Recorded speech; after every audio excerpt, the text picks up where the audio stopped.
Let's start today with a look at the situation in Syria that's really having an impact not just on the people inside that country, but geopolitically in the way different countries view what is going on and what needs to happen in response.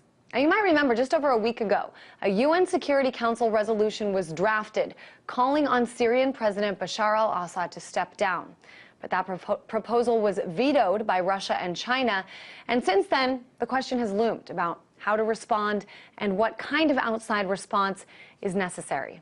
Well, today, a meeting of the 193-nation UN General Assembly was convened to discuss the situation in Syria and to try to sort of get that resolution pushed through anyways. Many leaders used the opportunity to publicly criticize the Syrian government, but other than talk, it's uncertain if any action will come out of today's meeting. RT correspondent Anastasia Churkina has been monitoring the meeting and joins me now from our studios in New York.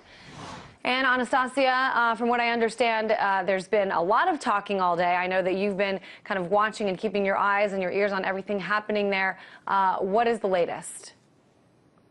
Well, the latest is that this meeting has definitely lasted the entire day. We've been hearing speeches from dozens of countries that started early in the morning. And of course, like you mentioned, Christine, this comes only a week after a double veto from Russia and China blocked an Arab and Western-backed resolution on Syria at the Security Council. So what we saw today and are still continuing, will be seeing in the days to come, is an attempt from the Saudi Arabia and Qatar to go to another body of the United Nations in attempt to find some kind of decision there.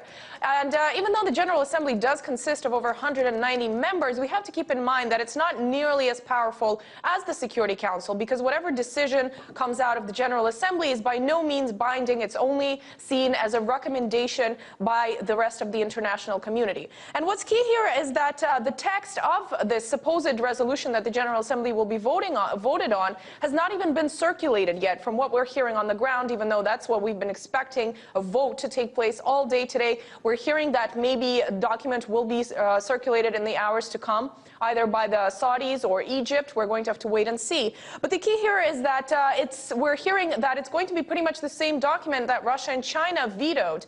And Russia's and China's problem with the text was that it seemed biased to the countries, saying that it only named the Syrian government as the main cause of the conflicts going on the ground in Syria, but not the armed groups. And that's something that continues to be a major sticking point, the recognition of two sides to this conflict by the international community. I think it's an important point you make, Anastasia, regarding the difference between the UN General Assembly, the UN Security Council.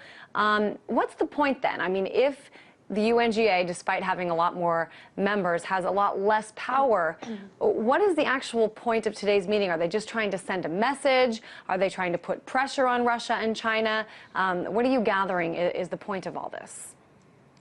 Well, Christine, from what we understand, the message, the point of this really is to send a symbolic message to the Syrian government, more so than Russia and China, because we've been hearing all of these countries make speeches today saying that the Syrian government is committing atrocities. So really, this is another opportunity for those who do support regime change on the ground to send out criticism towards the Syrian government. But many experts are saying really that the fact that this symbolic diplomatic gesture is being attempted at the United Nations does not really mean much, because any sort of document is not going to help stop the crisis on the ground unless it pushes for a ceasefire. So many are saying that should be prioritized at the General Assembly these days, and not just a lot of words of criticism. And that's what we've been seeing at least today.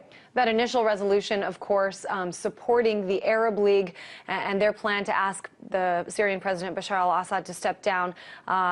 The Arab League also is hoping that the UN will send peacekeepers into Syria.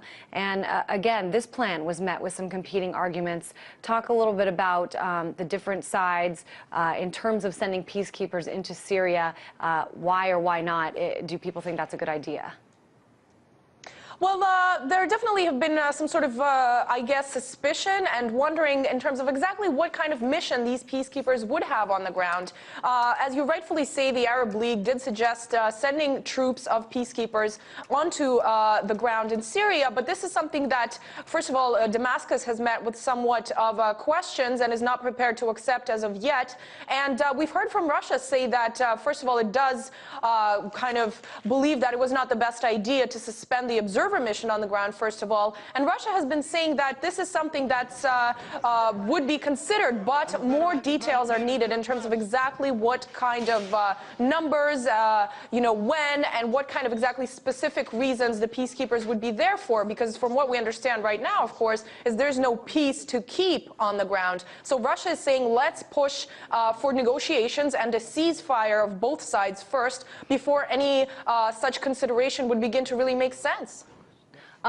Just one final question, Anastasia. You mentioned that as of now, from what you've learned, from what you understand, no vote is expected today at the UN General Assembly. What happens? Does this continue then tomorrow, the next day, until something is decided on? Can something actually be decided? That's what we're expecting. Definitely some sort of document will be passed around by the Saudis and Qatar. We are, of course, we know that this document is going to be pretty much the same thing that was vetoed at the Security Council. But what we're expecting, yes, in the days to come is this sort of vote to take place. And whether or not it's going to have some sort of significance is really a big question, mostly symbolic in this particular case, because like we said, the General Assembly does not have any binding power when it comes to conflicts around the world. All right, in our New York studios, RT correspondent Anastasia Churkina.